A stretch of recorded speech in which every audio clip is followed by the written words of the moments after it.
Hello बच्चों, welcome to Dakshinaji learning platform and this amazing session. और आज हम डिस्कस करने वाले हैं जेईई एडवांस 2017 केमिस्ट्री पेपर 2। तो पेपर 2 में सबसे पहले हम देखेंगे सेक्शन 1। सेक्शन 1 में बच्चों आपके 6 क्वेश्चंस हैं, सारे सिंगल करेक्ट हैं। और फिर सेक्शन 2 में 8 क्वेश्चंस हैं, मोर देन 1 करेक्ट। और फिर आपके 2 कॉम्प्रिहेंशन टाइप क्वेश्चंस इसमें हैं। तो सेक्शन 1 का पहला क्वेश्चन जो है ना, कोड 1 है। ये पहला क्वेश्चन इलेक्ट्रोकेमिस्ट्री से है। क्या पूछा गया है भाई, आपको एक सेल रिएक्शन दी हुई है, ठीक है, जहां पे क्या है आपका प्लेटिनम इलेक्ट्रोड है, ये आपका एनोडिक पार्ट रहा और ये आपका कैथोडिक हाफ रहा, ठीक है। एनोड वाले में अगर आप देखोगे तो H2 जा रहा है H+ में, और कैथोड में आपका M+4 से +2 में जा रहा है, ठीक है। और क्या दिया आपको, दिया गया कि यार ई सेल जो है इस रिएक्शन के लिए इतना है, ठीक है। और पूछा गया भाई कंसंट्रेशन 2+ वाले का बाई 4+ वाले का, वो कुछ 10⁻x है, तो x की वैल्यू अपने को बतानी है, ठीक है भाई। अपने को क्या दिया गया है, स्टैंडर्ड रिडक्शन पोटेंशियल है ना, m का दिया गया +4 से +2 कितना है बच्चों, 0.151 वोल्ट। और अपने को ये वैल्यू दी गई है जो अपने को ऑलरेडी पता है 0.0592 होती है। चलो, तो अगर हम बात करें नन्स इक्वेशन की, ठीक है, नन्स इक्वेशन से पहले हम ये देख लेते हैं कितने इलेक्ट्रॉन्स का एक्सचेंज यहाँ पे हुआ है। हमारा n की वैल्यू बेसिकली क्या है, अगर आप देखो कैथोडिक हाफ, ठीक है, कैथोडिक हाफ में क्या हुआ है, चलो हम बात कर लेते हैं कैथोड की। तो कैथोड में बच्चों हुआ है m जो है +4 से 2 इलेक्ट्रॉन लेके चला गया है M+2 H+ में, ठीक है। और एनोड हाफ पे क्या हुआ है, एनोड पे अपनी H2 गैस जो है वो 2H+ में चला गया है, 2 इलेक्ट्रॉन उसने रिलीज किए हैं, ठीक है, वही 2 इलेक्ट्रॉन इसने एक्सेप्ट करके इसका रिडक्शन हुआ है। अच्छा, इन दोनों को आप कंबाइन करोगे तो क्या आ रहा है बच्चों भाई, M4+ aqueous plus H2 gaseous, और वो अपना गया है बच्चों M+2 aqueous plus 2H+ aqueous, ठीक है। अब अपनी क्या है, नन्स इक्वेशन लगाते हैं। नन्स इक्वेशन क्या है भाई, नन्स इक्वेशन बच्चों अपनी है भाई E cell equal to E not minus, ठीक है, 2.303 RT by NF log QC, ठीक है।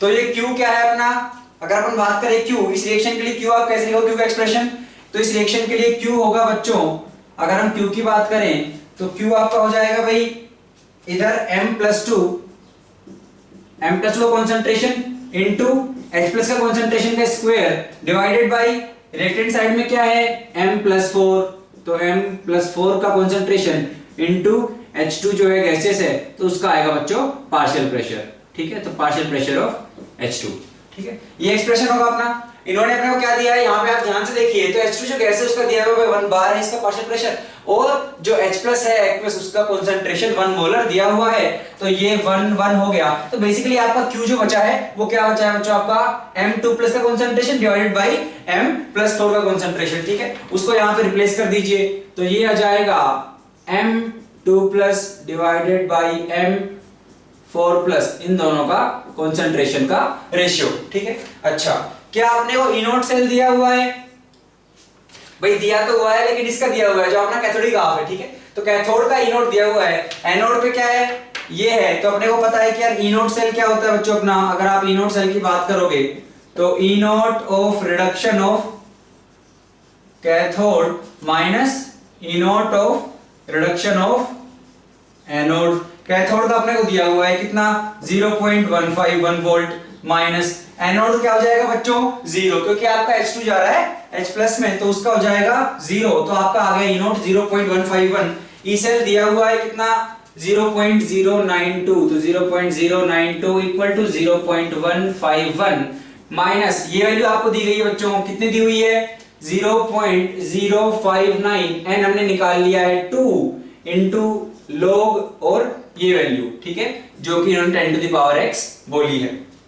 अच्छा, तो क्या करिए भाई, इसमें से ये माइनस जाएगा तो बच्चों आपको बचेगा 0.059, ठीक है, और हो जाएगा ये इंटू 2 डिवाइडेड बाय 0.059, ठीक है, इक्वल टू हो जाएगा बच्चों आपका क्या हो जाएगा, equal to log 10⁻x negative में, ठीक है। आपके पास ये बचा है, इसको कर लेते हैं भाई, नेगेटिव नेगेटिव बच्चों यहां से आपका कट जाएगा, ये पॉजिटिव बचेगा, यहां से कैंसिल हुआ, कितना बच गया ये, तो यहां से अपना आया है क्या आया है कि x इक्वल टू 2, तो यहाँ से बच्चों आप सोल्व करोगे, ठीक है, तो ये log base 10 ही है, तो ये अपना हो जाएगा x, तो x सिंपली आ रहा है x इक्वल टू 2 और x इक्वल टू 2 आपको मिलेगा बच्चों ऑप्शन नंबर डी में, तो इसका आंसर हो जाएगा अपना डी।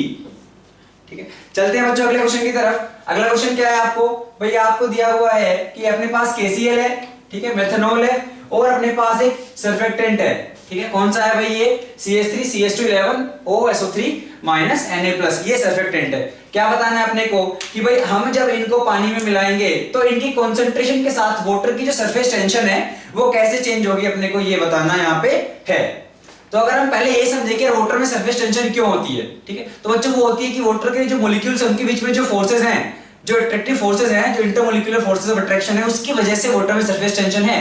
तो अगर आप उस इंटरमोलिक्यूलर अट्रैक्टिव फोर्सेस जो उनको कम करोगे तो वाटर की सरफेस टेंशन में क्या आएगा बच्चों, डिक्रीज आएगा। अगर आप कुछ ऐसा कर रहे हो कि वो अट्रैक्टिव फोर्सेस और ज्यादा हो जा रहे हैं तो फिर क्या होगा बच्चों, आपका सरफेस टेंशन इंक्रीज होगी। ठीक है, अब समझते हैं। अगर आप सबसे पहले देखो KCl, ठीक है, तो KCl क्या होगा बच्चों, भाई आयोनिक है, तुरंत डिसोसिएट होगा और KCl जो आपका है वो जाएगा K प्लस Cl माइनस में, और वाटर में हाइड्रोजन बॉन्डिंग तो है ही, और हमें पता है यार जो H2O मान लीजिए एक मॉलिक्यूल आपका है, ठीक है, O पे डेल्टा नेगेटिव होगा, H पे डेल्टा पॉजिटिव होगा इलेक्ट्रोनेगेटिव डिफरेंस की वजह से।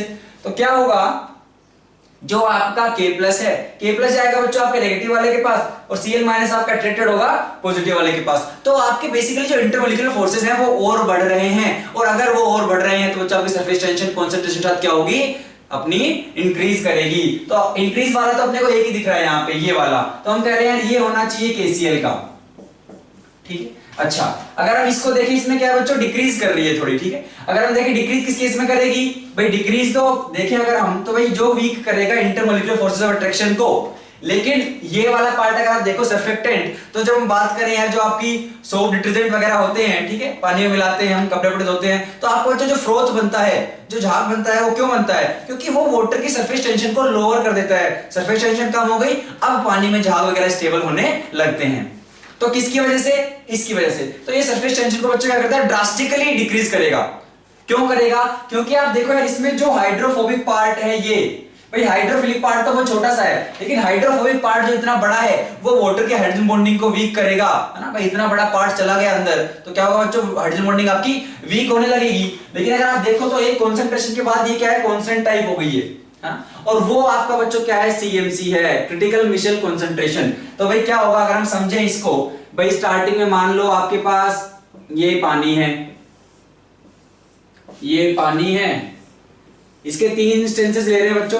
स्टार्टिंग में क्या होगा भाई, हम उस सर्फेक्टेंट को ऐसे कर सकते हैं, ये आपका भाई हाइड्रोफोबिक पार्ट है और ये वाला हाइड्रोफिलिक पार्ट है, ठीक है, एनायन है तो हमने उसको इस नेगेटिव से इंडिकेट किया है। अब स्टार्टिंग में क्या होगा भाई, पोलर डिसॉल्व्स पोलर, वाटर है, पोलर सॉल्वेंट है, तो क्या करेगा, जो ये एनायन वाला पार्ट है ये तो डिसॉल्व होगा, ठीक है, स्टार्टिंग मान लीजिए कुछ इस तरह का सिनेरियो होगा, ठीक है, और आपके ये जो है बच्चों वो बाहर रहेंगे। अच्छा, फिर जैसे जैसे आप कंसंट्रेशन बढ़ाओगे, जैसे जैसे आप कंसंट्रेशन बढ़ाओगे बच्चों क्या होगा, एक पॉइंट आएगा जब आपकी जो सरफेस है इस सॉल्वेंट की वो क्या हो जाएगी, सैचुरेट हो जाएगी, और आपके कुछ ये जो है ये इस तरह से पानी में घूम रहे हैं। अब जब कंसंट्रेशन आपकी सैचुरेट हो चुकी होगी बच्चों, है ना, आपका ये सरफेस जो सैचुरेट हो चुकी होगी, तब क्या होगा, तब मिसल फॉर्मेशन होगा। जितने भी हाइड्रोफोबिक वाले हैं वो इस तरह से बच्चों मिसल का फॉर्मेशन करेंगे, जिसमें आपका हाइड्रोफोबिक पार्ट अंदर की तरफ रहेगा और हाइड्रोफिलिक क्योंकि वाटर से अट्रैक्ट होगा तो वो आपका बच्चों बाहर की तरफ रहेगा। तो बेसिकली ये उसी पॉइंट को दिखा रहा है जहां पे फिर ये मोर और लेस कांस्टेंट टाइप की आपको दिख रही है, हल्के फुल्के इंक्रीज कर रही है। ठीक है, तो ड्रास्टिकली डिक्रीज जो हुई है बच्चों, तो ये सर्फेक्टेंट जो है वो उसको अप्रिशिएबली क्या करेगा बच्चों, काफी डिक्रीज करेगा। तो ये अपना है किसका, इस सर्फेक्टेंट का। और बचा अपना ये वाला पार्ट, तो क्योंकि CH3OH अगर आप देखो मेथनॉल आप वाटर में मिलाओगे तो जो ये पार्ट है R पार्ट CH3, ये क्या करेगा बच्चों, हाइड्रोजन बॉन्डिंग को आपको उसमें वीक करेगा और उसकी वजह से आपकी क्या इंटरमोलिक्यूलर फोर्सेस थोड़े से कम होंगे और आपकी सरफेस टेंशन डिक्रीज करेगी। तो ये वाला corresponds to this graph, this curve. ठीक है, तो ये अपना हो गया बच्चों CH3OH का। तो अगर आप मैच करो तो CH3OH then KCl then your surfactant, तो आपका हो जाएगा बच्चों ऑप्शन नंबर डी। बच्चों अगला क्वेश्चन देखिए, क्वेश्चन नंबर 21 क्या बोला गया है, भाई एक रिएक्शन सीक्वेंस दी गई है, आपके पास थायोसल्फेट है, उसमें अपन क्या है सिल्वर डाल रहे हैं, तो बोल रहे हैं पहले क्लियर सॉल्यूशन बना X, ठीक है, सिल्वर की अमाउंट अपन ने और बढ़ाई और मिलाते गए सिल्वर, तो अपने को एक व्हाइट पीपीटी मिलती है वाई, और विद टाइम ये व्हाइट पीपीटी जो है एक जेड पीपीटी बनाती है अपनी, जो कि ब्लैक कलर की है। तो अपने को बताना है भाई एक्स वाई और जेड ये क्या है। चलो देखो यार, अपने को ये पता है कि थायोसल्फेट और एजी, इनकी जो पीपीटी बनती है व्हाइट कलर की, ये किसकी बात कर रहे हैं बच्चों, ये बात कर रहे हैं ये अपनी Ag2S2O3 इसकी बात कर रहे हैं। ठीक है, अब मान लीजिए आपके पास क्या है, थायोसल्फेट है, ठीक है, उसमें आप क्या ड्रॉप बाय ड्रॉप Ag मिलाते जा रहे हो, तो पहले बच्चों क्या है, कॉम्प्लेक्स बनेगा। ठीक है, एक कॉम्प्लेक्स बनेगा जो सोल्यूबल होगा, और फिर आप अगर Ag प्लस का कंसंट्रेशन बढ़ाते जाओगे तो क्या होगा, एक्सेस में आप मिलाओगे इसको, तो आपको बच्चों व्हाइट पीपीटी मिलेगी। तो जिस कॉम्प्लेक्स की बात कर रहे हैं, अगर आप ऑप्शंस देखोगे तो भी क्या आप इजीली बच्चों इस क्वेश्चन को कर सकते थे। अगर आप देखो तो कौन सा कॉम्प्लेक्स बनेगा यहाँ पे बच्चों, Ag का कोऑर्डिनेशन जनरली क्या है बच्चों, 2 होता है, तो S2O3, ठीक है, ट्वाइस और 3 माइनस। ठीक है, तो यहां से क्या है बच्चों, -4 +4 बनेगा, और वो Ag अपना +1 में चला जाएगा। तो ये बात कर रहे हैं इस कॉम्प्लेक्स की, जो है क्लियर सॉल्यूशन देगा, ठीक है, सोल्यूबल होगा। उसके बाद जो पीपीटी आपकी बन रही है व्हाइट पीपीटी क्या है, और अगर आप Ag एक्सेस में मिलाओगे तो आपको ये सिल्वर थायोसल्फेट वाली ये आपको व्हाइट पीपीटी मिलेगी। और क्या है बच्चों, ऑन स्टैंडिंग है ना, कुछ टाइम तक ये ऐसी पड़ी रहेगी, तो क्या करेगा बच्चों, ये अपना डिस्प्रोपोर्शनेशन शो करेगा, और अपना क्या ये अपना कलर चेंज करेगा, और फाइनली आपको एक ब्लैक कलर की पीपीटी मिलेगी। तो अगर आप बात करो कौन सी रिएक्शन यहाँ पे हो रही होगी, Ag2S2O3 प्लस H2O, तो यहाँ पे होगा बच्चों डिस्प्रोपोर्शनेशन Ag2S प्लस H2SO4। तो आप देखो यहाँ पे सल्फाइड जो है आपका माइनस ना, ये -2 में रहा सल्फर, यहाँ पे क्या है बच्चों +6 में है, और यहाँ पे आपका किस में था भाई, 2 - +6 + 4 2, ये आपका +2 में था। ठीक है, तो ये क्या है, +2 से भाई ये नीचे वाली में भी गया है, ऊपर वाली में भी गया है, तो यहाँ पे बच्चों डिस्प्रोपोर्शनेशन क्या है, हुआ है, और यही है ब्लैक कलर पीपीटी जिसकी ये लोग बात कर रहे हैं। तो ये इस ऑन स्टैंडिंग, ठीक है, मतलब काफी टाइम बाद ये थोड़ा सा डिस्प्रोपोर्शनेट होते होते आपको Ag2S की ब्लैक पीपीटी देगा। तो अगर आप देखो भाई AgS2O3 2 3 नेगेटिव ये, तो ये तीन ऑप्शन बच्चों आपको मिलेंगे ऑप्शन नंबर ए में। तो ऑप्शन नंबर ए इसका क्या हो जाएगा बच्चों, करेक्ट आंसर होगा। अगला क्वेश्चन देखिए, अगले क्वेश्चन में क्या बोला गया है कि भाई अमोनिया के साथ इनके जो कॉम्प्लेक्स बनेंगे उनकी ज्योमेट्रीज क्या होगी। अब यहाँ पे क्या है बच्चों, वो आपसे इतना एक्सपेक्ट कर रहा है कि आपको ये पता होना चाहिए कि भाई इनके कौन से कॉम्प्लेक्स जो अमोनिया के साथ बच्चों जनरली बनते हैं। ठीक है, तो आपको पता होगा भाई निकल जो है बच्चों वो अपना बनाता है NiNH3 6। ठीक है, अब अगर आपको ये नहीं पता 6 से आप 4 वाला बना दोगे तो भाई वहीं पे आप गलती कर दोगे। ठीक है, तो इतना वो आपसे एक्सपेक्ट करता है कि आपको इतना पता होगा। इसमें ये बनता है बच्चों, प्लेटिनम की बात करोगे तो वहां पे कोऑर्डिनेशन नंबर 4 2+, और जिंक में भी बच्चों NH3 4 2+। तो बच्चों ये कॉम्प्लेक्सेस बनेंगे अमोनिया के साथ। अब अगर आप ज्योमेट्री देखना चाहो, ठीक है, तो अगर आप सीधा सीधा ऑप्शन देखो तो भाई ये तो बात खत्म, आप लिख के भी कर सकते हो।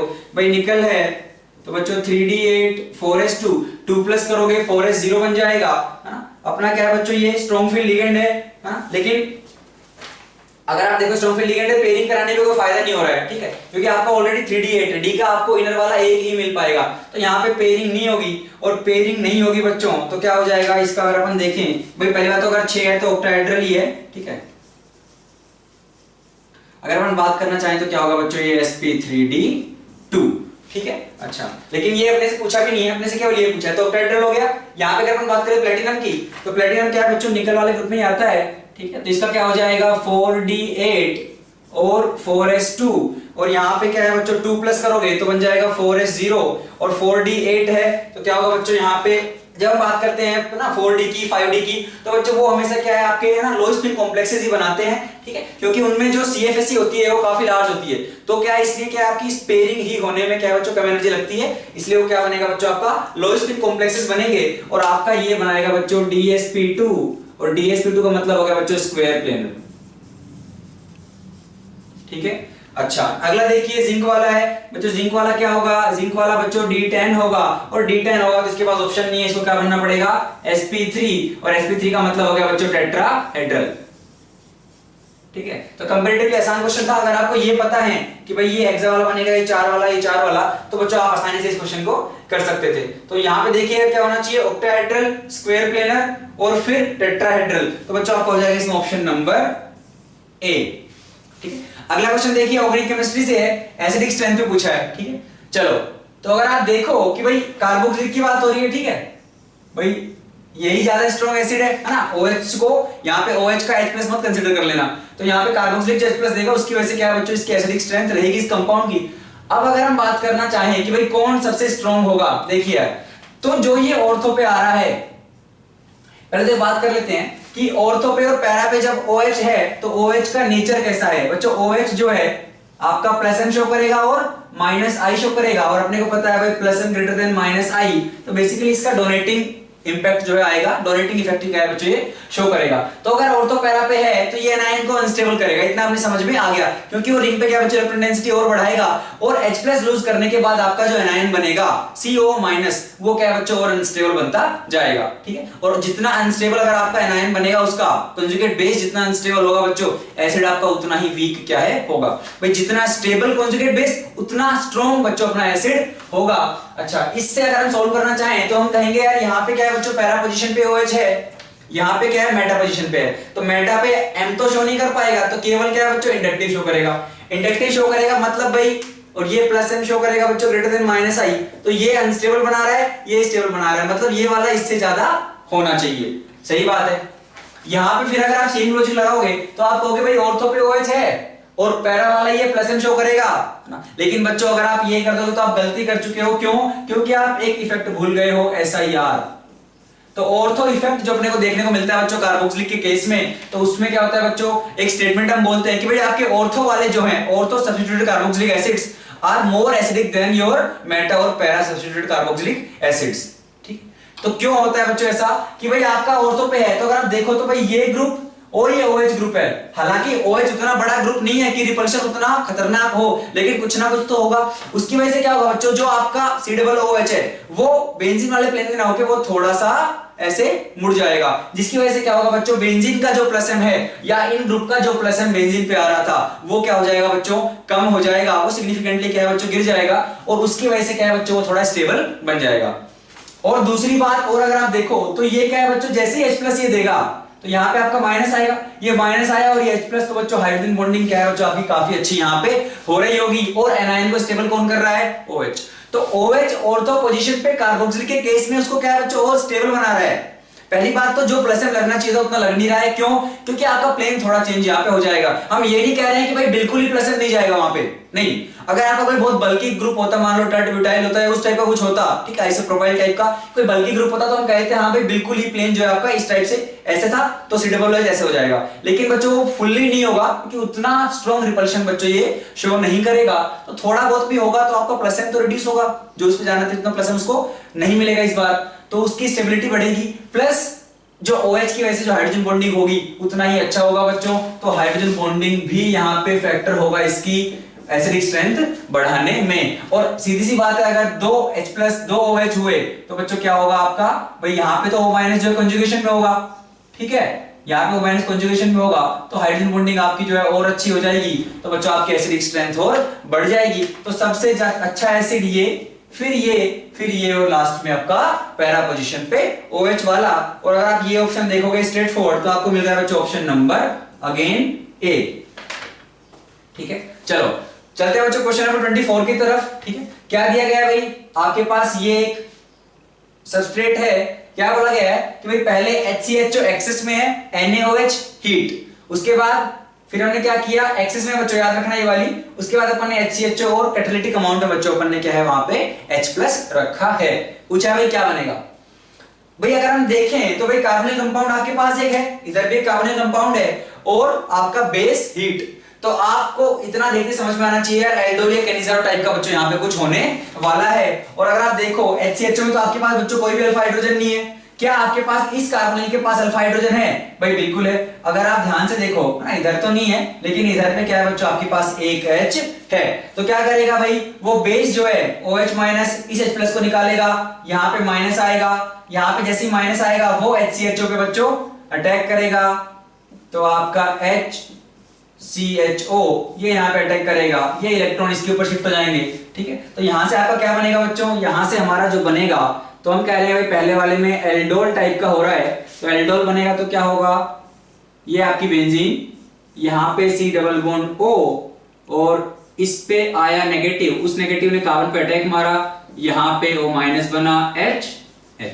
ठीक है बच्चों, कुछ ऐसा आपका बन जाएगा, सही बात है। ठीक है, फिर क्या है, ये O माइनस बच्चों H प्लस ले लेगा तो आपके पास बेसिकली OH मिल जाएगा। ठीक है, वाटर से भी मिल जाएगा इसको, तो वो तो कोई बड़ी बात नहीं है। चलो अब क्या होगा, लेकिन एक्सेस में दिया गया है तो क्या दोबारा कुछ यहाँ पे होगा, सोचते हैं भाई। अब इसके पास क्या है बच्चों, अल्फा हाइड्रोजन नहीं है और HCHO एक्सेस में है, तो हम कह रहे हैं कि यार इसके बाद अपने पास और HCHO बच्चों है। ठीक है, और अपने पास OH माइनस तो है ही।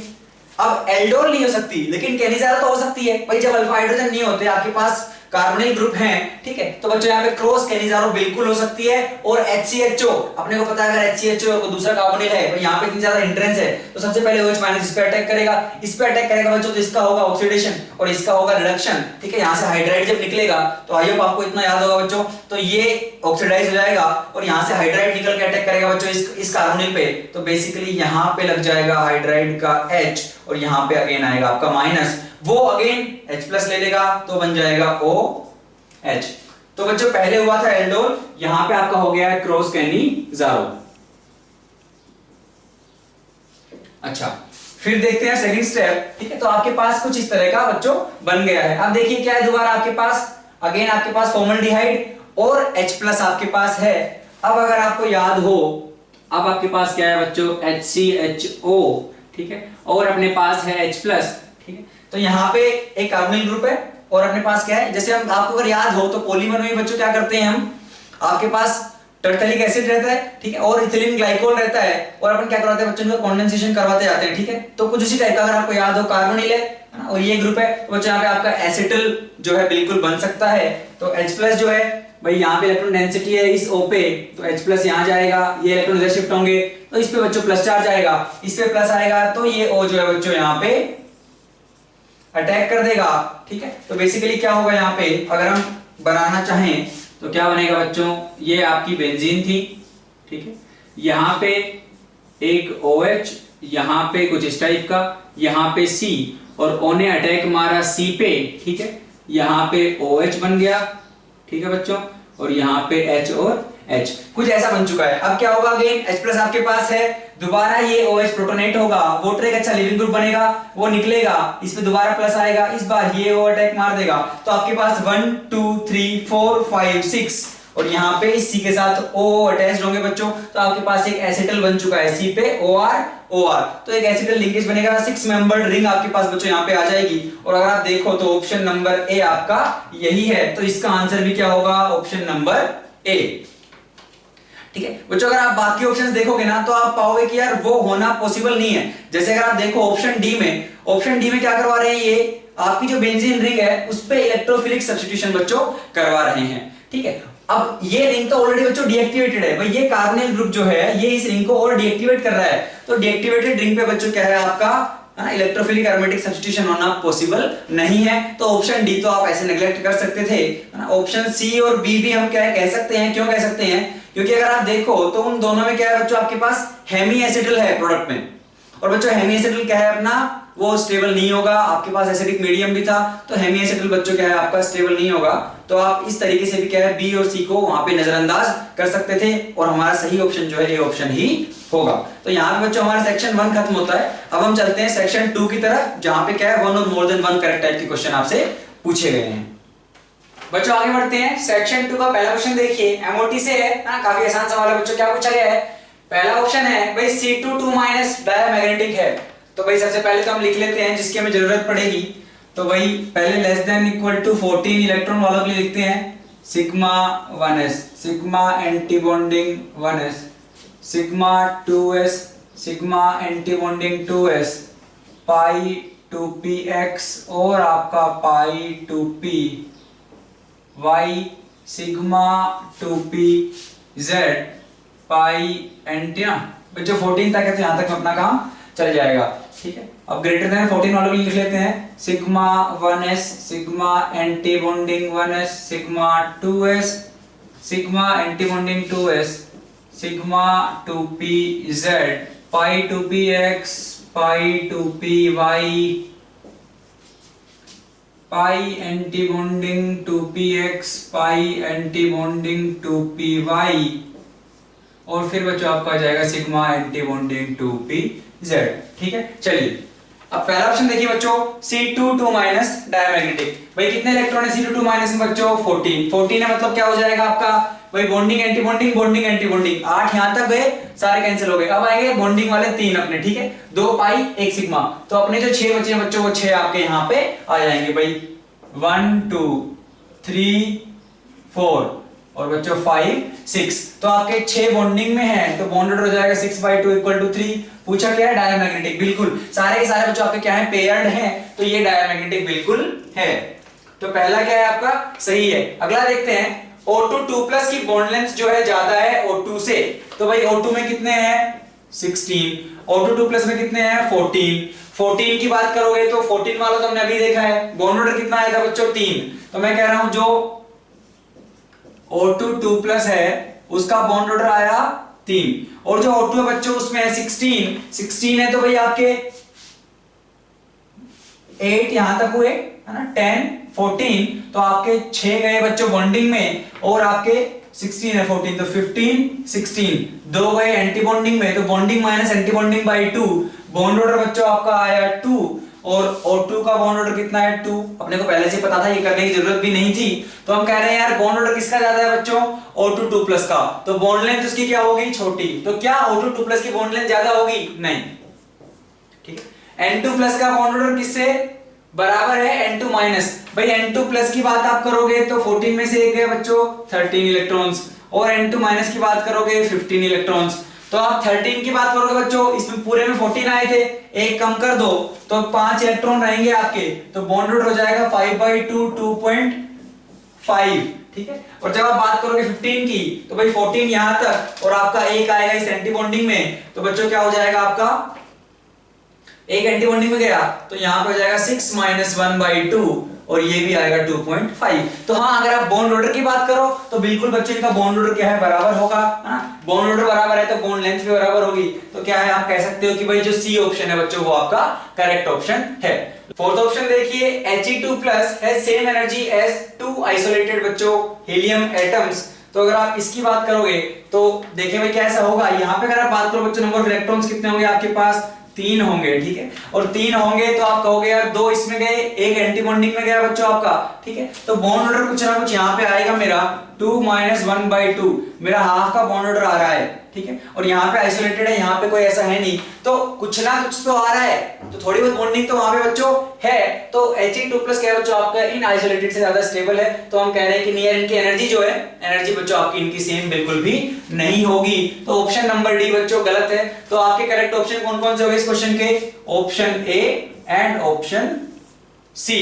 ठीक है, ये क्वेश्चन कंपैरेटिवली बच्चों आसान था। अगले पे चलते हैं, क्या पूछा गया है कि mixtures showing positive deviation from Raoult's law at 35 degree Celsius are. तो भाई हमें बताना है कि पॉजिटिव डेविएशन कौन शो करेगा बच्चों। पॉजिटिव डेविएशन मतलब भाई मान लीजिए पहले आपके पास क्या है? ए था, ठीक है, तो ए अलग था, मान लीजिए बी अलग था, तो भाई उन दोनों में जो भी इंटरमोलिकुलर फोर्सेस थे वो कुछ थे। जब हम दोनों की मिक्सिंग की तो अब उनमें कुछ दूसरे फोर्सेस आए। अगर उन दोनों में बच्चों बॉन्डिंग और अच्छी हो गई, मतलब उनमें क्या है, अगर इंटरमोलिकुलर फोर्स ऑफ अट्रैक्शन बच्चों बढ़ गए, तो क्या होगा? तब आपके पहले जितने सॉल्वेंट मॉलिक्यूल बच्चों वेपर फेज में जा रहे थे उतने वेपर फेज में अभी एस्केप करके नहीं जा पाएंगे। क्यों? क्योंकि आपकी बॉन्डिंग बढ़ चुकी है। अगर बॉन्डिंग बढ़ गई है, नहीं जाएंगे तो बच्चों आपका वेपर प्रेशर डिक्रीज करेगा। लेकिन हमसे क्या पूछ रहा है कि भाई वेपर प्रेशर आपका इंक्रीज करे, positive deviation from Raoult's law अगर इंक्रीज करे बच्चों, मतलब आपकी बॉन्डिंग क्या होनी चाहिए? बेकार हो जानी चाहिए। मतलब पहले अच्छी बॉन्डिंग थी, अब जब दोनों को मिलाया बच्चों ने, बॉन्डिंग कमजोर हो गई, वीक हो गई, तो अब क्या इजीली एस्केप कर पा रहे हैं। तो हमें ऐसा देखना है जहां पर बच्चों बॉन्डिंग क्या है अपनी गड़बड़ा जाए। तो देखो यार, मेथनॉल जब अलग था तो इसमें हाइड्रोजन बॉन्डिंग थी, ठीक है, और CCl4 तो बच्चों क्या है अपना नॉन पोलर है, इसमें पोलैरिटी भी नहीं है। तो जब आप इन दोनों को मिक्स करोगे, एक पोलर है जिसमें हाइड्रोजन बॉन्डिंग है, नॉन पोलर है, तो बच्चों ऑब्वियस सी बात है आपके इंटरमोलिकुलर फोर्स ऑफ अट्रैक्शन बच्चों क्या है? वीक होंगे, है ना। वीक होंगे तो वेपर फेज में ही आसानी से जा पाएंगे। तो यहाँ पे आपका बिल्कुल क्या होगा बच्चों? पॉजिटिव डेविएशन होगा, वेपर प्रेशर आपका इंक्रीज करेगा। ऑप्शन नंबर 2 कार्बन डाइसल्फाइड और आपका एसीटोन, सेम केस बच्चों, CH2 नॉन पोलर है, एसीटोन में कुछ ना कुछ डायपोल मोमेंट तो है ही आपकी, भाई C double bond O C, तो आपकी बच्चों इस डायरेक्शन में डायपोल मोमेंट आएगी। तो डायपोल मोमेंट अगर है तो पोलर नॉन पोलर अगेन बच्चों क्या होगा, अपने फोर्सेस जो है डायपोल डायपोल इंटरेक्शंस वीक होंगे क्योंकि आप नॉन पोलर मिला रहे हो, तो अगेन बच्चों आपका पॉजिटिव डेविएशन यहाँ पे शो होगा। Benzene toluene option number C, दोनों नॉन पोलर है बच्चों, कुछ खास फर्क नहीं पड़ेगा, ये एक आइडियल सॉल्यूशन होगा। तो ये मोटा मोटा आप कह सकते हो भाई राउल्ट्स लॉ को जो है ये फॉलो करेगा।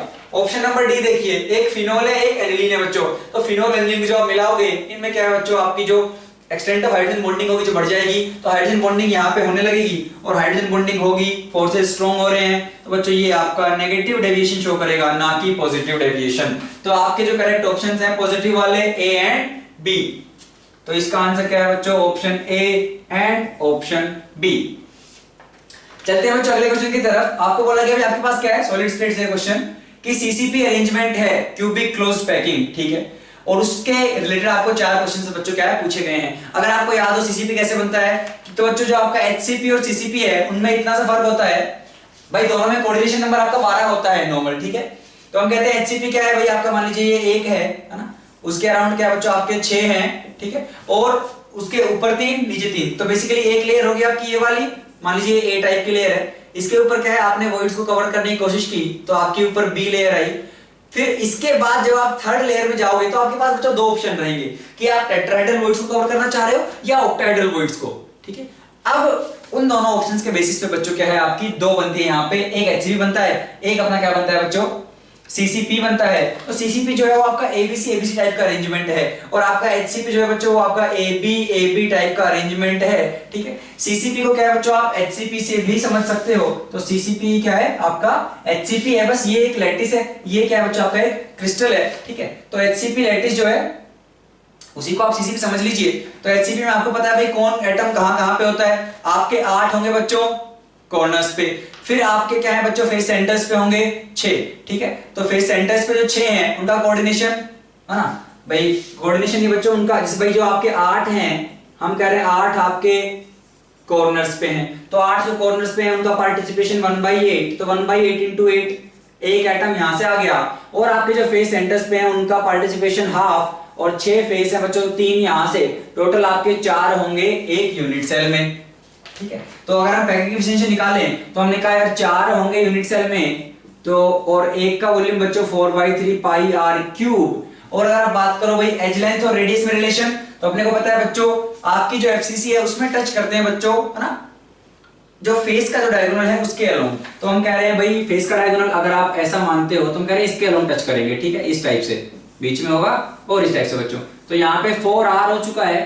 4r इक्वल्स √2a, तो यहां से a जो आएगी बच्चों वो हो जाएगी 2√2r, ठीक है भाई। अगर ये एज लेंथ a है तो ये हो गई √2a, और ये r इसका आया 2r यहां से आया, r ये आया 4r, तो 4r इक्वल टू √2a, तो आपकी जो एज लेंथ आई बच्चों 2√2r, तो इसको टिक मार लो सीधा सीधा, ठीक है। और हम निकाल रहे हैं पैकिंग एफिशिएंसी, तो हमने कहा भाई जो वॉल्यूम ऑक्यूपाई किया एटम्स ने कितना किया, 4 एटम थे, एक का वॉल्यूम ये इतना किया, टोटल वॉल्यूम बच्चों a क्यूब, तो वो हो जाएगा 2√2r का क्यूब, और इसको आप बच्चों सोल्व करोगे तो आपके पास आएगा 74% पैकिंग एफिशिएंसी। तो ये भी क्या है बच्चों करेक्ट है। अच्छा, octahedral voids and tetrahedral voids कितनी है बच्चों 1 and 2 रिस्पेक्टिवली पर एटम। भाई अपने को पता है बच्चों ऑक्टाहेड्रल क्या है, जितनी आपकी यूनिट सेल में एटम है उतनी ही होती हैं, और टेट्राहेड्रल उसकी डबल होती हैं। तो एफसीसी में कितनी है 4, एफसीसी में 4 एटम है, तो अपनी ऑक्टाहेड्रल कितनी हो जाएंगी बच्चों 4, और टेट्राहेड्रल कितनी हो जाएंगी बच्चों आपकी यहाँ पे 8। कहां होती हैं अगर आप ये सोचना चाहो तो बच्चों ऑक्टाहेड्रल आपकी होती है एज लेंथ पे प्लस एक बॉडी सेंटर पे, है ना। एज लेंथ जो है बच्चों उसके बीच में, तो एज के बीच में आप देखोगे एज आपके पास कितनी है 12 है, ठीक है, आपके पास 12 है, कंट्रीब्यूशन कितना होगा बच्चों 1/4, तो 3 तो यहां से आई प्लस बॉडी सेंटर में 4 बन गई। और अगर आप बात करोगे टेट्राहेड्रल की तो बच्चों आपके 3 फेस सेंटर पे जो है और एक कॉर्नर वाला, ये 4 मिलके एक वॉइड बनाएंगे बच्चों, बीच में जो एक टेट्राहेड्रल वॉइड होगी तो उसके बीच में वो कितनी टेट्राहेड्रल वॉइड, और आपके पास 8 कॉर्नर है तो हर एक कॉर्नर पे एक टेट्राहेड्रल वॉइड, तो आपके पास 8 टेट्राहेड्रल वॉइड बनेंगी, ठीक है।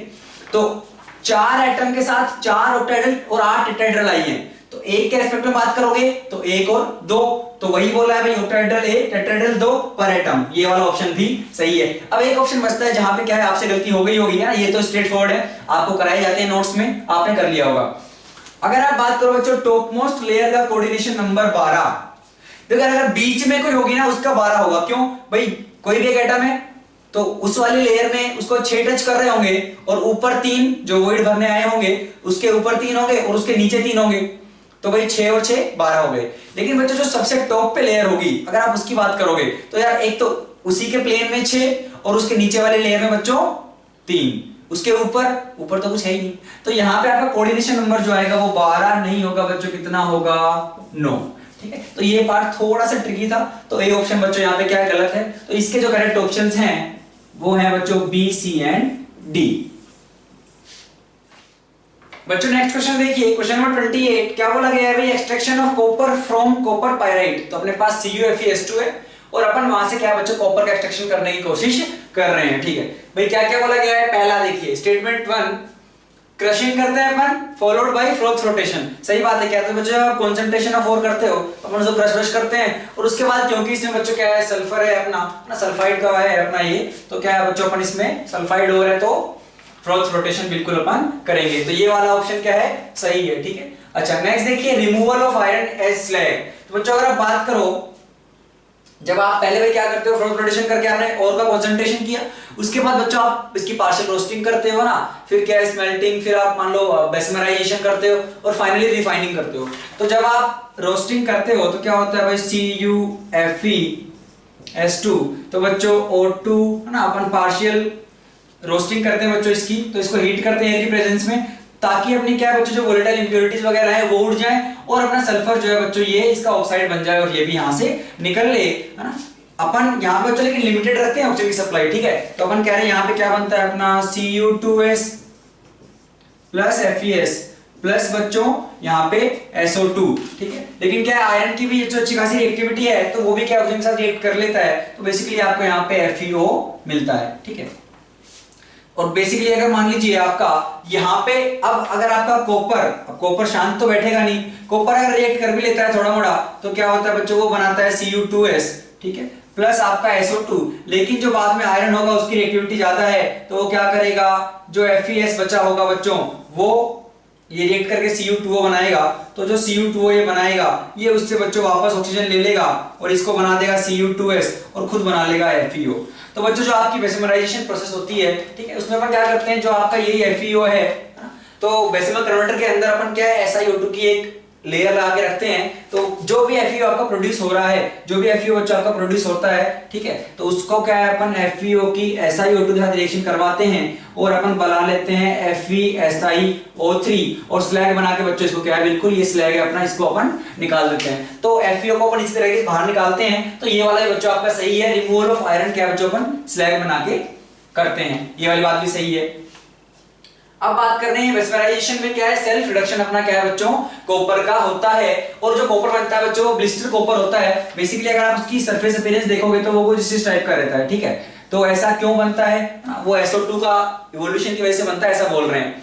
तो बच्चों आपका कॉपर मैट होता है Cu2S बच्चों 98% प्योर है, इसमें बेसिकली आपका Cu2S रहता है प्लस आपका FeS रहता है। तो यहाँ पे अपन क्या ऑक्सीजन देते हैं, लिमिटेड सप्लाई रहती है बच्चों अगेन, तो आपका FeS जो है वो तो FeO में चला जाएगा प्लस आपका जो Cu2S है वो कंप्लीट नहीं होगा ऑक्सीडाइज, वो बच्चों क्या है थोड़ा मोड़ा होके आपका Cu2O बना लेगा। ऐसा क्यों कर रहे हैं हम कि भाई जो FeO बनाए उसको तो बच्चों अपन SiO2 के साथ मिला के स्लैग बना लेंगे अगेन, और जो Cu2O आया है बच्चों कॉपर का क्या होगा, इस सल्फाइड का इस ऑक्साइड के साथ बच्चों सेल्फ रिडक्शन होगा, तो आपका जो कॉपर है तो जो Cu2S बचा है वो और आपका जो Cu2O था ये दोनों मिला के बच्चों आपको कॉपर देंगे और आपकी SO2 गैस यहां से निकल लेगी। तो क्योंकि सेल्फ रिडक्शन होता है इसलिए अपन बच्चों क्या यहाँ पे अपन पार्शियली जो है ऑक्सीजन देते हैं, है ना, इतनी ज्यादा नहीं देते हैं कि क्या है सब कुछ अपने आप पहले ऑक्सीडाइज हो जाए, क्योंकि सेल्फ रिडक्शन अपना यहाँ पे हो रहा है। ठीक है, तो हमने कहा भाई सेल्फ रिडक्शन बिल्कुल कॉपर का होता है और यहां से बच्चों क्योंकि SO2 गैस निकल रही है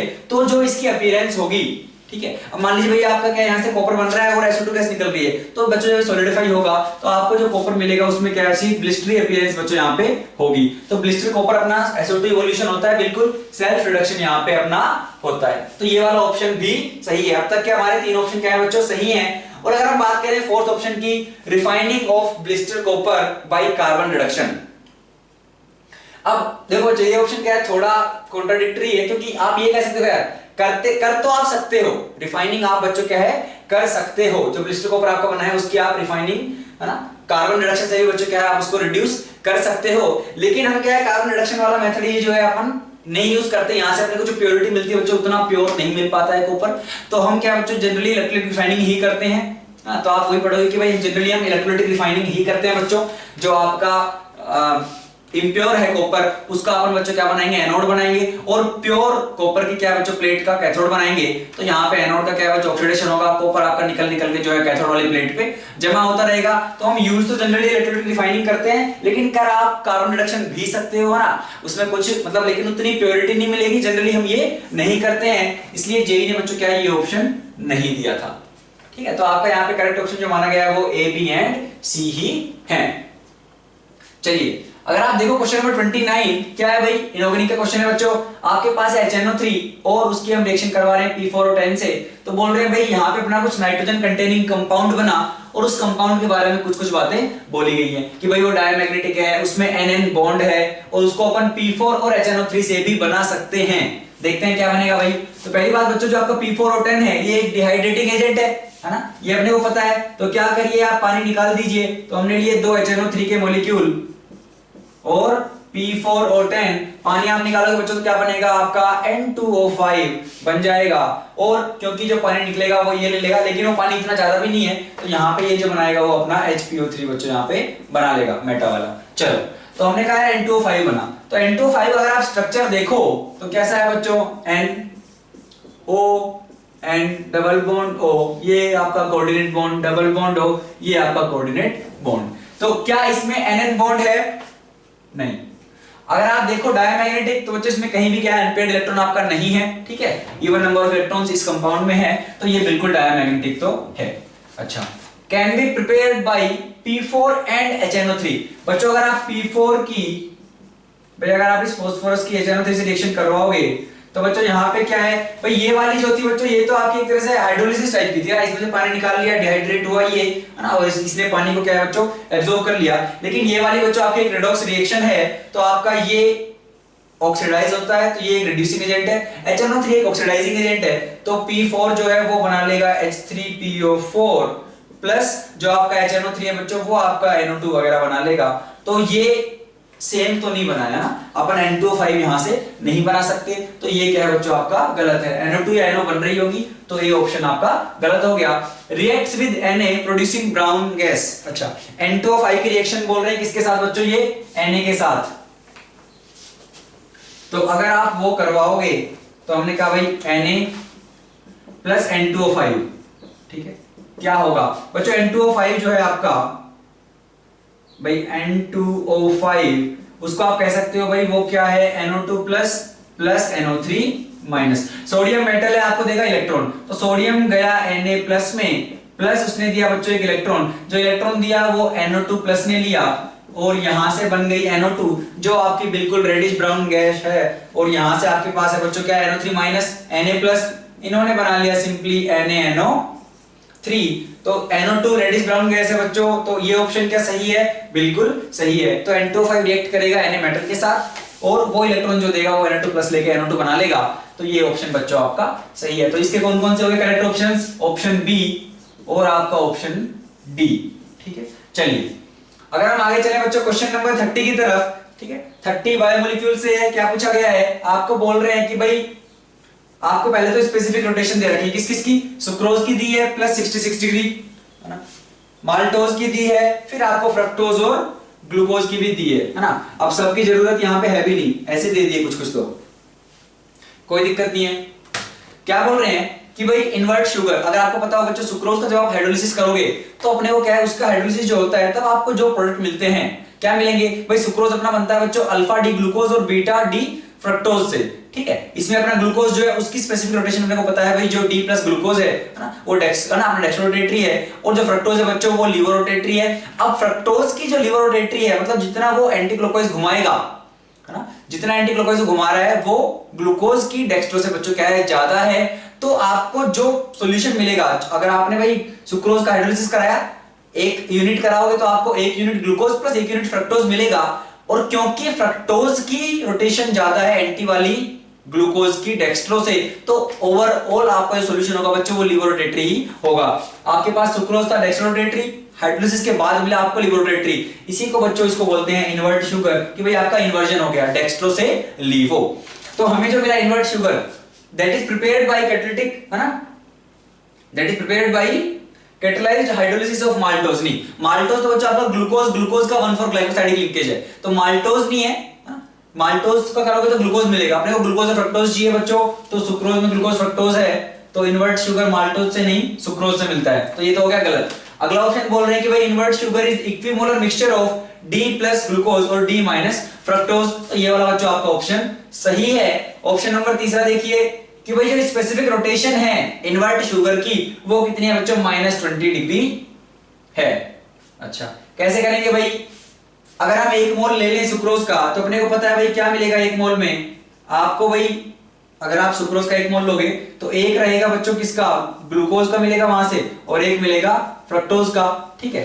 तो और अगर हम देखें यहां से आपको स्पेसिफिक रोटेशन दी गई है, L माइनस की दी हुई है बच्चों, अपने को किसकी चाहिए, D प्लस की चाहिए, तो इसकी आप मिरर इमेज लोगे भाई, L माइनस की मिरर इमेज लोगे बच्चों तो आपको D प्लस ही मिलेगा, तो ये -52 है, तो उसकी कितनी हो जाएगी, तो D प्लस जो है उसकी हो जाएगी बच्चों +52 डिग्री, और आपको दी हुई है L प्लस फ्रक्टोज की, तो अगर आप इसकी मिरर इमेज लोगे तो क्या मिलेगा बच्चों, D माइनस, तो D माइनस फ्रक्टोज की मिल गई मुझे -92 डिग्री, क्योंकि वो दी हुई है +92, ठीक है। अब अगर आप देखोगे तो क्या होगा, दोनों बच्चों क्या है बराबर बराबर में होंगे, तो आप क्या करोगे भाई, इसका मोल है ना, इसका मोल फ्रैक्शन आधा, और क्या होगा बच्चों, आधा ही होगा आपका फ्रक्टोज का, तो 92, ये माइनस में, यहां से आप निकालोगे बच्चों तो आ गया आपका -40/2।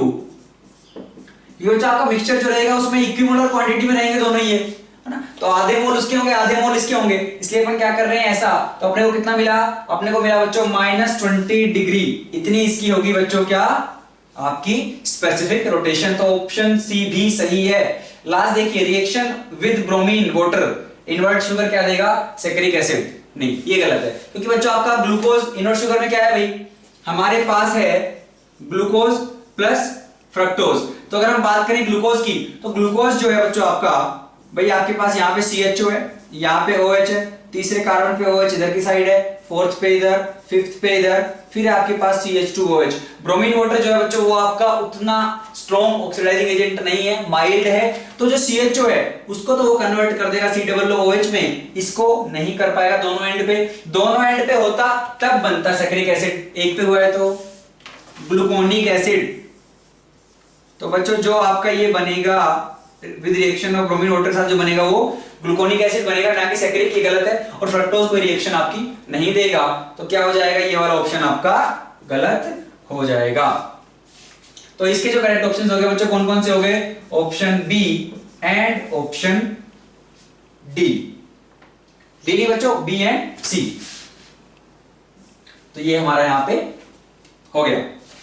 आगे चलते हैं बच्चों क्वेश्चन नंबर 31 की तरफ, ठीक है। अब हमारे दोनों क्वेश्चन जो है इस सेक्शन के वो ऑर्गेनिक केमिस्ट्री से हैं, ठीक है। पहला क्वेश्चन देखिए, अपने को इससे ये ट्रांसफॉर्मेशन लाना है भाई, अगर आप ध्यान से देखो क्या हुआ है ना, मॉलिक्यूल तो बहुत खतरनाक दिया हुआ है, देख के डर लग रहा है, लेकिन अगर आप देखो तो बच्चों काफी आसान, एक दो ऑप्शन कंफ्यूजिंग है, बाकी ये आसान होंगे, अपना क्वेश्चन है। अगर हम देखें यहां से यहाँ क्या चेंज हुआ है, तो आपका कार्बोक्सिलिक यहीं की यहीं है, आपका एस्टर यहीं की यहीं है, आपका इपॉक्साइड यहीं की यहीं है, केवल आपका बच्चों जो यहाँ पे एल्डिहाइड था वो आपका अल्कोहल में कन्वर्ट हुआ है।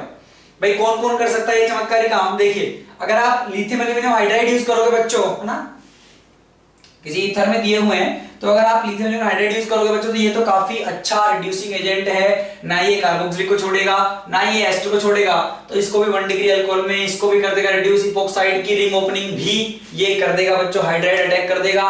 तो अब कोई एक भी हो गया तो भी गलती हो गया, ठीक है। अगर आपको ये भी नहीं पता था कि भाई इपॉक्साइड कर सकता है या नहीं, तो भी बच्चों क्या है आपका ये ऑप्शन तो नहीं हो सकता, क्योंकि आपको ये तो बिल्कुल पढ़ाया जाता है कि भाई कार्बोक्सिलिक को रिड्यूस करता है, एस्टर को करता है, एल्डिहाइड को तो करता ही करता है, ऑब्वियस सी बात है।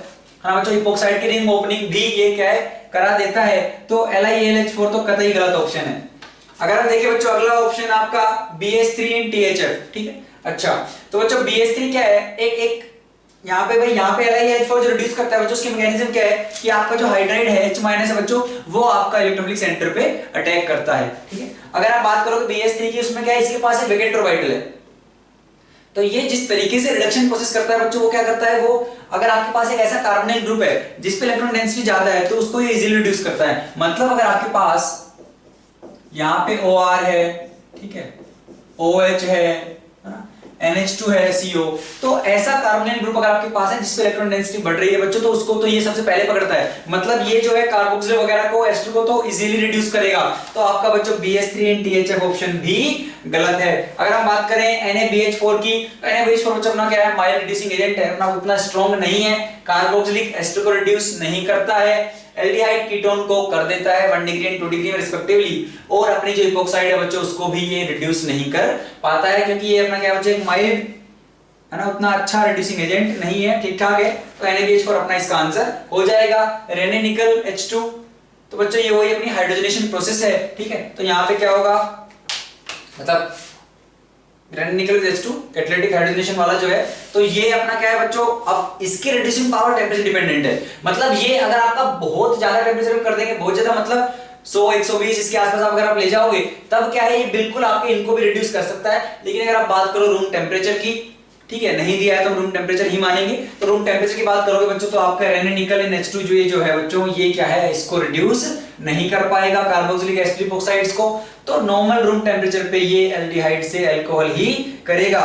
तो आपका ऑप्शन डी बच्चों यहाँ पे सही हो जाएगा। तो आपका सही ऑप्शन क्या क्या हो जाएगा बच्चों, ऑप्शन नंबर सी और आपका ऑप्शन नंबर डी, ठीक है। अगला क्वेश्चन देखिए, हमें क्या बनाना है भाई, टर्ट ब्यूटाइल बेंजीन बच्चों, अपने को ये बनाना है, ठीक है। तो किस किस से बन जाएगा ये पूछा गया है। सबसे पहला देखिए भाई, क्या है अपने पास, आपके पास ये एक अल्काइल हैलाइड है 3 डिग्री, और आपको ये बेस दिया हुआ है, इधर बेंजीन है। तो सीधी सी बात है, अगर आप इन दोनों को लोगे बच्चों, तो C2H5O- जो है, C2H5O- वो एक अच्छा बेस है बच्चों, क्या करेगा, तो हमने पढ़ाई है एलिमिनेशन में, वो यहां से H+ लेगा और ये Br यहां से निकल जाएगा। तो यहां खुद ब खुद क्या है बच्चों, एक अल्कीन आपको मिलेगी। अब अल्कीन से यहां तो हो नहीं सकता ना, अगर आप इसमें अगर आप H+ वगैरह मिलाओगे, तब बिल्कुल जो है ये इस पे सब्स्टिट्यूशन कर सकता है, लेकिन ऐसा कुछ नहीं दिया हुआ है। तो सिंपली आपके जो रिएजेंट दिए हुए हैं वही आपस में रिएक्शन कर जाएंगे बच्चों।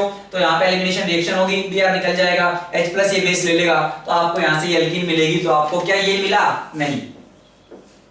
ऑप्शन 2 देखिए, फ्रीडल क्राफ्ट में बच्चों आप पढ़ते हो, तो ये तो सिंपल है, क्या होगा भाई, AlCl3 के पास वेकेंट ऑर्बिटल है, तो AlCl3 ये आपके निकल जाएंगे, यहाँ पे प्लस आएगा, और ये कार्बोकेटायन बनता है बच्चों, रीअरेंजमेंट हो सकता है, बिल्कुल होगा।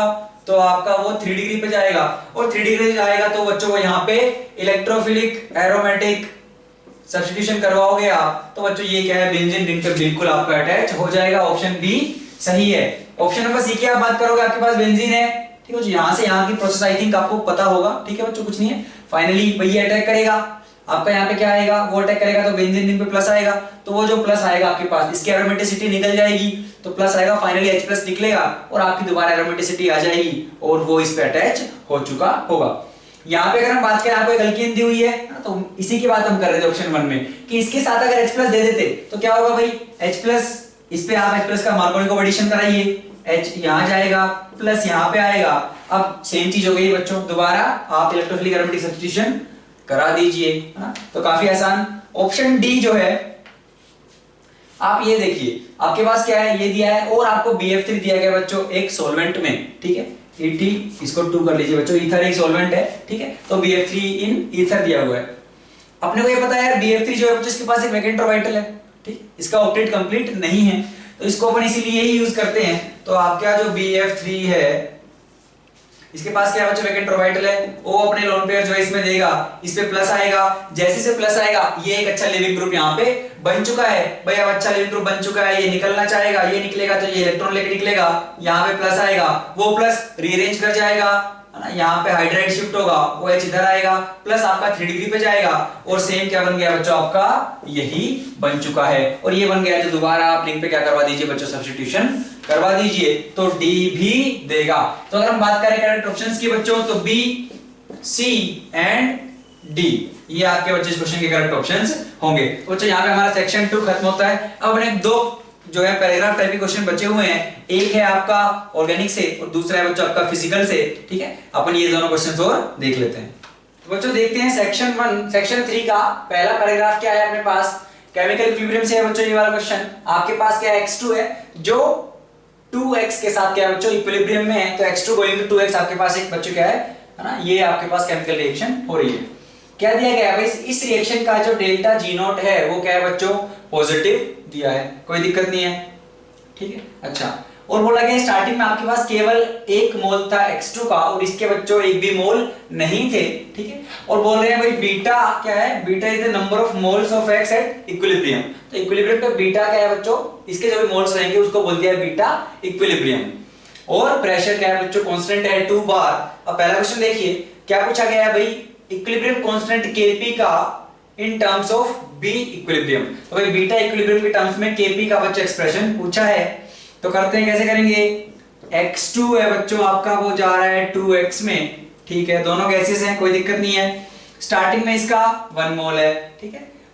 ये दिया हुआ भाई कि इक्विलिब्रियम पे बच्चों कितने हैं इसके मोल, बीटा हैं।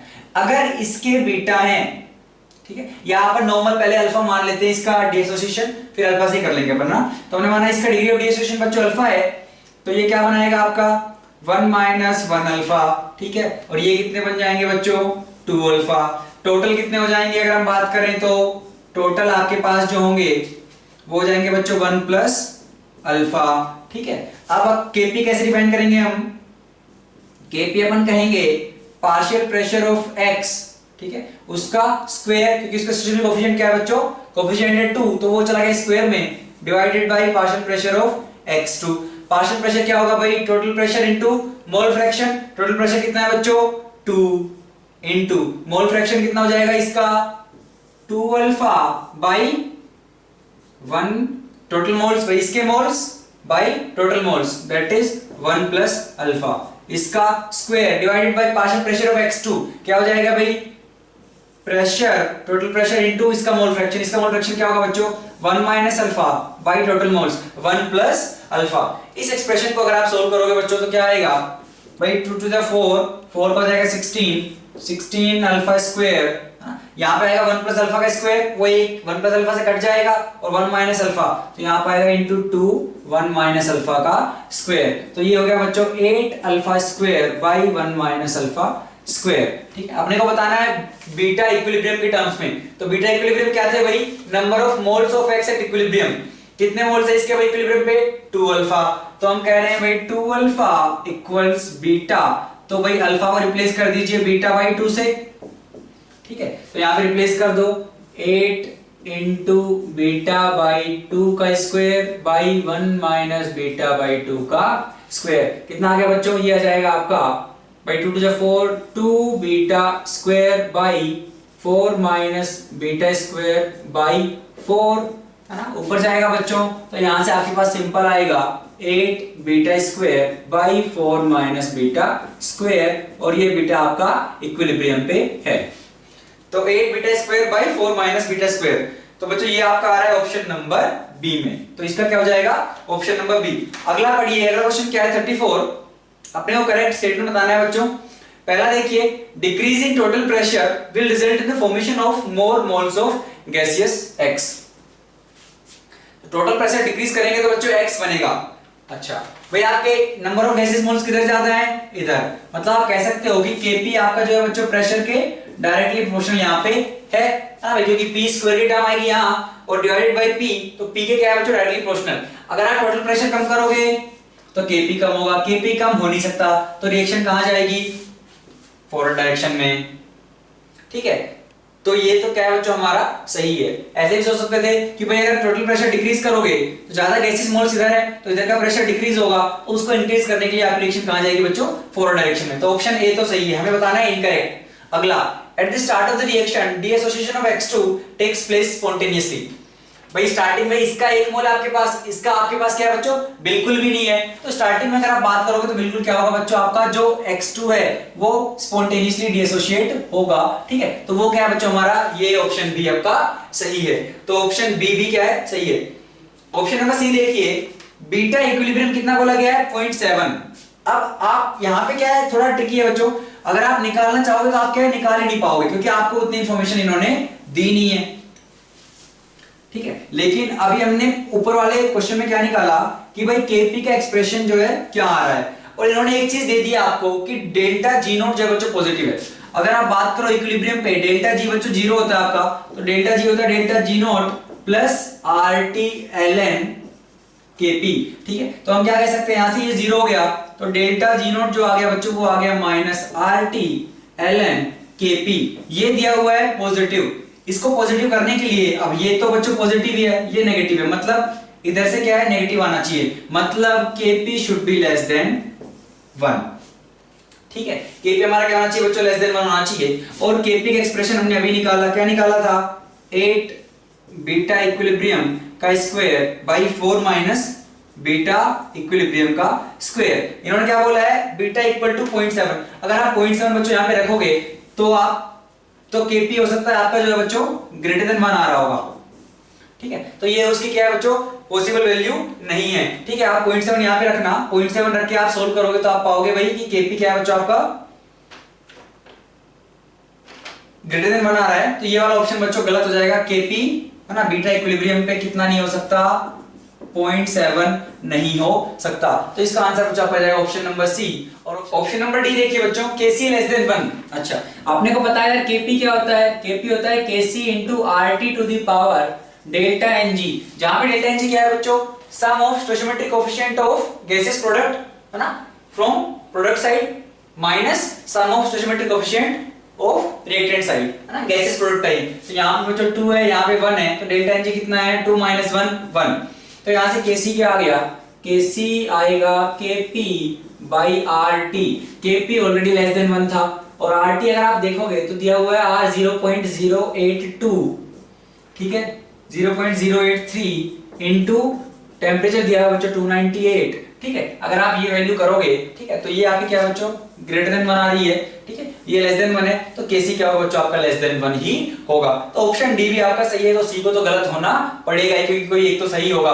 और हमने कहा आप वेरीफाई भी कर सकते हो, 0.7 आप यहाँ पे रखना, आपका Kp बच्चों क्या है ग्रेटर देन 1 आ रहा होगा, तो सी तो आपका नहीं हो सकता।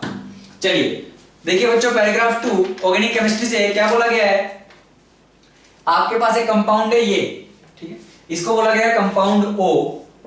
कंपाउंड O की रिएक्शन हमने करवाई किसके साथ बच्चों, KMnO4H+, अपने को P मिला, P की अपन ने करवाई NH3 के साथ, थोड़ा हीट किया, Q मिला। Q को अगर आप स्ट्रॉन्ग हीट कर दोगे तो S मिलेगा, और उसकी रिएक्शन अगर आप 2 ब्रोमो अगर आप उसकी रिएक्शन इथाइल 2 ब्रोमो प्रोपेनोएट से करवाओगे KOH की प्रेजेंस में फॉलोड बाय एसिडिफिकेशन, तो आपको क्या मिल रहा है बच्चों, आपको मिल रहा है कंपाउंड T। और बोल रहे हैं अगर आप Q की रिएक्शन Br2NaOH से करवाओगे तो मिलेगा R। तो अपने को करके निकालना है बच्चों, अपने को R बताना है और T बताना है। ठीक है, चलो तो क्या होगा बच्चों, पहले अगर हम Q की करवा रहे हैं KMnO4H+ से, तो बच्चों क्या है वो स्ट्रॉन्ग ऑक्सीडाइजिंग एजेंट है। और अगर इस रिंग के ऊपर आपने पढ़ा होगा भाई, आपकी बेंजीन रिंग पे आप कुछ भी लगा दो ऐसा, बस यहाँ पे 3 डिग्री नहीं होना चाहिए, मतलब आपको यहाँ पे बेंजाइल वाले पे एक H चाहिए। अगर आपके पास वहां पे एक H है तो बच्चों ये क्या है इसको ऑक्सीडाइज कर देगा, तो पूरी चेन चली जाएगी यहाँ से और आपको मिलेगा इस पे C+H। तो क्या मिलेगा बच्चों, पहली वाली के बाद आपको यहाँ पे मिलेगा C+OH और C+OH। तो कुछ ऐसा मिलेगा आपको, ये है आपका क्या P। अच्छा, फिर हम कह रहे हैं हमने इसकी अमोनिया से करवाई, हीट किया, मिला Q, क्या होगा बच्चों, तो जो आपका OH है यहाँ पे बेसिकली आपका अमाइड बन जाएगा। तो इसको जब आप NH3 के साथ करोगे हीट, तो क्या होगा, आपके पास बेंजीन तो है ही, यहाँ पे मिलेगा CO NH2 CO NH2। बच्चों ध्यान रखना स्ट्रॉन्ग हीट यहाँ पे कर रहे हैं ये, तो आप ऑलरेडी यहाँ पे S वाला मत बना देना है ना, क्योंकि उन्होंने क्लियरली बोला है भाई यहाँ पे स्ट्रॉन्ग हीट नहीं कर रहे हैं, यहाँ पे स्ट्रॉन्ग हीट कर रहे हैं। यहाँ पे अगर ये एम्फेसाइज कर रहे हैं मतलब Q से S जो बना रहे हैं, है ना, इन्होंने कहा भाई ये Q है, Q से S जो बनाया है बच्चों इन्होंने स्ट्रॉन्ग हीट किया है, और स्ट्रॉन्ग हीट किया है मतलब क्या होगा आपका, यहां से बच्चों C+O और आपका NH। ठीक है, तो क्लियरली इन्होंने स्ट्रॉन्ग हीट बोल के बच्चों को क्लियर कर दिया है कि ये वाला स्ट्रॉन्ग हीट करने पे आपका ऐसा बन रहा है। ठीक है, तो बेसिकली स्ट्रॉन्ग हीट करोगे तो आप ऐसा समझ लो यहाँ पे आपकी अमोनिया निकल जाएगी और आपका एक ये बन जाएगा। ठीक है, आपका ये बन चुका है, ये क्या है बच्चों S।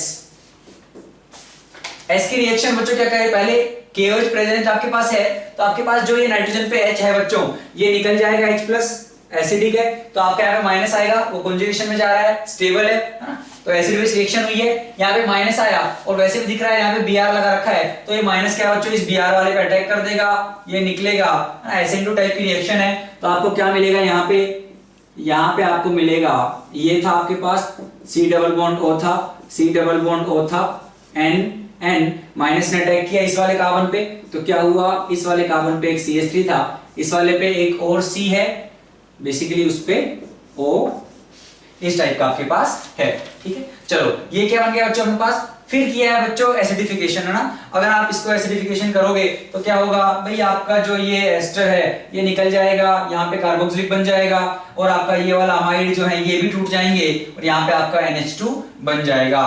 तो ये बन जाएगा बच्चों आपका क्या, थैलिक एसिड, जो अपना ये होता है COOH। तो यहां से आपको वो मिलेगा, और यहां से जो आपका सेपरेट हो गया है वो क्या हुआ है बच्चों, एसिडिफिकेशन करने पे अमाइड लिंकेज टूटा है और आपका एस्टर वाला लिंकेज टूटा है, तो हमें जो मिला है वो मिला है बच्चों C, इस पे एक CH3, इस पे एक NH2, और इधर में अपने को C डबल बॉन्ड OH और इस पे H, तो ये है बच्चों अपना T, ठीक है। तो T अपने को पता लग गया बच्चों ये है। एक और चीज है, Q को अपन ने रिएक्ट करवाया Br2 NaOH के साथ, मिला R, Q क्या था भाई, ये था Q। तो बच्चों अमाइड की, है ना, अमाइड की अगर आप बच्चों Br2 NaOH से करवाओगे तो होफमैन, है ना, होफमैन ब्रोमोमाइड डिग्रेडेशन होगा, और बच्चों आपका जो ये CO है ये निकल जाएगा, ठीक है। मैकेनिज्म डिस्कस नहीं कर सकते बच्चों अपन यहाँ पे। तो अमाइड से बच्चों अपनों क्या मिलेगा, यहाँ पे अमीन मिलेगा, तो आपको यहाँ पे जो मिलेगा, आपके पास दो अमाइड है, तो आपको यहाँ पे भी NH2, ठीक है भाई, यहाँ वाला जो अमाइड था यहाँ पे NH2 और यहाँ पे NH2 इंट्रामोलिकुलर होता है ना, कोई चेंज नहीं होगा, सिंपली इसको गायब कर दीजिए CO को और इनको जोड़ दीजिए, तो आपको बच्चों ये मिलेगा। तो R अपना ये है। अब अगर आप ऑप्शंस देखो, पहले पूछा हुआ है the compound R is, question number 35, तो एक ऑप्शन आपके पास ये है, तो बच्चों ये है ऑप्शन नंबर ए में सही हो जाएगा। और दूसरा क्वेश्चन जो पूछा है वो पूछा है द कंपाउंड T इज, लेकिन आपको ऐसे ऑप्शंस नहीं दिए हैं, आपको बच्चों अमीनो एसिड दे दिए गए हैं कि ग्लाइसिन है, एलेनिन है, वेलिन है या फिर सेरिन है।